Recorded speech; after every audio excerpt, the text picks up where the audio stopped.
আমাদের একটা কথা শুনে আইনের সাহায্য করতে না, একটা কথা শুনে একটা কথা শুনে কোর্ট আছে,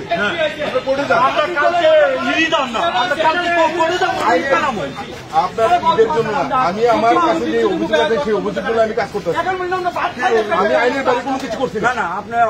আমরা প্রতিটা কথার জবাব দেওয়ার মতো জবাব আছে আমাদের কাছে। আপনারা আপনাদের হেল্প করার লেগে আমরা তোমার চেষ্টা করতেছি, এমনও করতে হবে ভিতরে ঢুকাই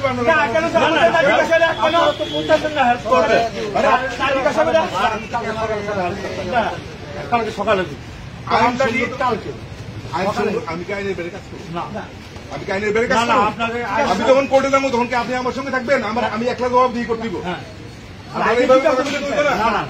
আমি তো বলতেছি আমার যদি কোনো আমাদের পুলিশের কোন ত্রুটি থাকলে আপনারা করে দিতে পারেন।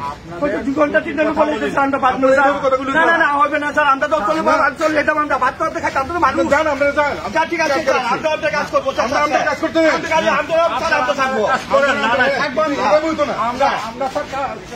আমরা চেষ্টা করতেছি সুন্দর না জিতাম না স্যার, আমরা এই আমাদের তো মা বাবা আছে, আমরা গরু গাড়ি বলে যায় গরু নিয়ে আইনের আমি কি অভিযোগ দিতে আপনি আমি কি করুন?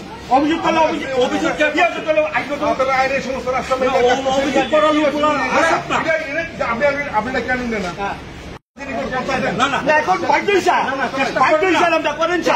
কিন্তু আপনারা আমাদের কাজে বাধা দিবেন না,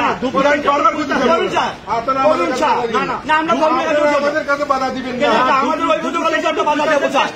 আমরা বাধা দেবো স্যার।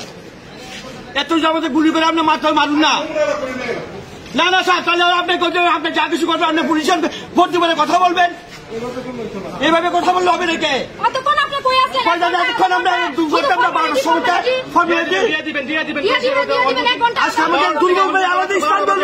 দুর্বল ভাই আপনি কথা বলছেন, তার সরকারি ভাবে ঘোষণা করে রাজ্য সরকার, মুখ্যমন্ত্রী, রাজ্য প্রশাসন কুরবানি নয়, পালার জন্য নিচ্ছি আমরা। ওইভাবে কাগজ যদি হয়েছে গাড়িতে ফাইন করুন, আপনারা এমবি একটা ফাইন করুন। এটা মন ভরা আপনাদের খুশি, আপনারা যা খুশি তা করতে মনে হচ্ছে, আপনারা থাকে পোশাক বন্দুক কামান আছে আমাদের ভয় দেখে, আর 3 জনের 5 জনের মানে ইয়ার কারণে সবকিছু মাথা বিক্রি হয়ে থাকা। তো আমি সাংবাদিক ভাইদের কাছে আমি অনুরোধ রাখবো, আপনাদের মাধ্যমে সারা রাজ্যেতে, ত্রিপুরাতে এবং সারা ভারতবর্ষটা ছড়াই দেওয়ার জন্য আপনাদের কাছে। আপনারা